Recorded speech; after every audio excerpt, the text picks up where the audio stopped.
जय हिंद दोस्तों। आज हम बात करने वाले हैं अमेरिकन गोल्ड कार्ड के बारे में। ये एक ऐसा प्रस्ताव है ना जो अमेरिका की इमिग्रेशन पॉलिसी में कह सकते हैं भूचाल ला सकता है। तो सवाल ये उठता है कि क्या अमेरिका सच में रेजिडेंसी के लिए एक गोल्डन टिकट बेच रहा है। चलिए आज इसी को डिकोड करते हैं, समझेंगे कि ये गोल्ड कार्ड आखिर है क्या, इसके पीछे की स्ट्रैटेजी क्या है और दुनिया पर, खासकर भारत पर इसका असर क्या पड़ सकता है। तो सबसे पहले ये समझते हैं कि आखिर ये गोल्ड कार्ड है क्या भला, और इसे लेकर इतनी बातें हो क्यों रही हैं। डोनाल्ड ट्रंप की टीम ने जो ये नया वीजा मॉडल अनाउंस किया है, चलिए जानते हैं असल में ये है क्या। देखिए, अगर बिल्कुल सीधे साढ़े शब्दों में कहें ना तो ये गोल्ड कार्ड प्रोग्राम एक तरह का सौदा है। एक तगड़ा फाइनेंशियल इन्वेस्टमेंट कीजिए और बदले में मिलेगा अमेरिका में अनलिमिटेड रेजिडेंसी का अधिकार। इसका सीधा सीधा निशाना कौन है? दुनिया भर के अमीर लोग, मतलब हाई नेटवर्थ इंडिविजुअल्स और बड़ी बड़ी कंपनियां। तो कीमत कितनी है? अगर कोई अकेला व्यक्ति ये कार्ड लेना चाहे तो उसे चुकाने होंगे पूरे $1 मिलियन। मतलब भारतीय रुपयों में अगर हिसाब लगाएं तो करीब करीब 8.8 करोड़ रुपए। और कंपनियों के लिए, खैर उनके लिए तो ये कीमत 3 गुना ज्यादा है, यानी पूरे $3 मिलियन। ये हो गए लगभग 17.6 करोड़ रुपए। अब यह एक मजेदार बात है, ये जो कीमत है ना, ये असल में पहले से कम की गई है।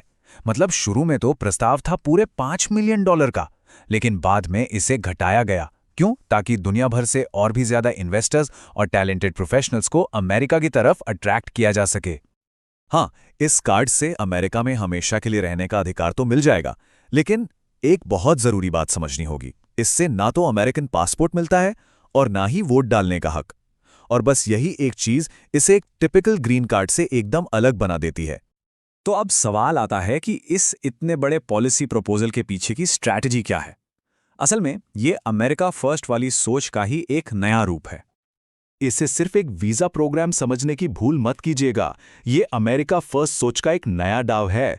मकसद एकदम साफ है, दुनिया का बेस्ट टैलेंट और सबसे अमीर इन्वेस्टर्स को अमेरिका लाना, कंपनियों को यहां रिलोकेट करने के लिए एनकरेज करना, और इस सबसे जो भी पैसा आएगा उससे टैक्स कम करना और सरकार का कर्ज चुकाना।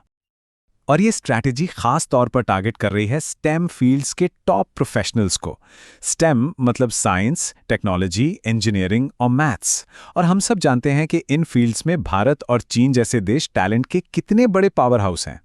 वहां के जो टॉप अधिकारी हैं वो इसे एक बहुत ही डिसाइसिव स्टेप की तरह देख रहे हैं। उनका मानना है कि ये जरूरी है ताकि दुनिया के बेस्ट इनोवेटर्स और एंटरप्रेन्योर्स अपना फ्यूचर कहीं और नहीं बल्कि अमेरिका में ही बनाएं।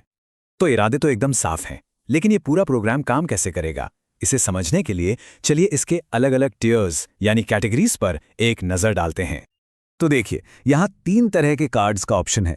सबसे पहला है गोल्ड कार्ड। इसकी कीमत है करीब $1 मिलियन। इससे मिलती है अनलिमिटेड यूएस रेजिडेंसी और नागरिकता पाने में भी मदद।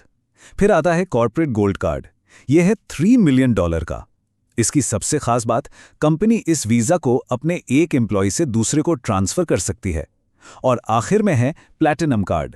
ये लगभग $5 मिलियन का है और इससे होल्डर को साल में 270 दिन तक अमेरिका में टैक्स फ्री रहने की सुविधा मिलती है। अब ये जो पूरा प्रोग्राम है ना, ये इमिग्रेशन के ट्रेडिशनल क्वालिफिकेशन बेस्ड सिस्टम से एक बहुत बड़े फंडामेंटल शिफ्ट का इशारा है।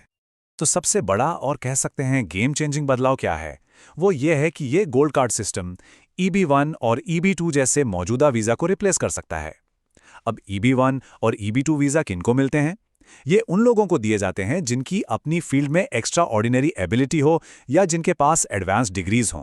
मतलब अब तक सिस्टम टैलेंट और डिग्री को रिवॉर्ड करता था, लेकिन ये नया सिस्टम सीधे सीधे कैपिटल यानी पैसे को रिवॉर्ड करने की तरफ जा रहा है।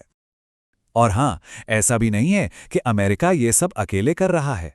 असल में अमेरिका अब इन्वेस्टमेंट बेस्ड इमिग्रेशन की उस ग्लोबल रेस में कूद पड़ा है, जिसमें UAE, यूरोप और कई कैरिबियाई देश पहले से ही दौड़ रहे हैं। ये पूरी दुनिया में टैलेंट, टेक्नोलॉजी और पैसे को अपनी तरफ खींचने की एक जबरदस्त होड़ है। तो अब आते हैं सबसे जरूरी सवाल पर। भारत जैसे देश के लिए इसका क्या मतलब है? एक ऐसा देश जो दुनिया भर में स्टेम टैलेंट का एक सुपर पावर माना जाता है। तो भारत पर इसके असर को देखें तो सिक्के के 2 पहलू नजर आते हैं। एक तरफ तो ये भारतीय स्टार्टअप फाउंडर्स और स्किल्ड प्रोफेशनल्स के लिए अमेरिका में सेटल होने का एक नया सीधा रास्ता खोल सकता है। इंडो यूएस टेक कॉर्पोरेशन भी और मजबूत हो सकता है। लेकिन दूसरा पहलू काफी चिंताजनक है। इससे ब्रेन ड्रेन की रफ्तार और तेज हो सकती है। भारत अपना एआई और आईटी का एक बहुत बड़ा टैलेंट पूल खो सकता है, और जाहिर है इसका असर यहाँ की डोमेस्टिक जॉब मार्केट पर भी पड़ना तय है। तो आखिर में ये पूरा प्रस्ताव हमें एक बहुत बड़े सवाल के सामने लाकर खड़ा कर देता है। जैसे जैसे देश दौलत और टैलेंट के लिए एक दूसरे से होड़ लगा रहे हैं, क्या किसी देश की रेजिडेंसी दुनिया का अगला नया लग्जरी आइटम बनती जा रही है? ऐसी ही जानकारी के लिए सब्सक्राइब कीजिए ऑल कैन स्टडी को। Thank you. चलिए नेक्स्ट वीडियो पे मिलते हैं।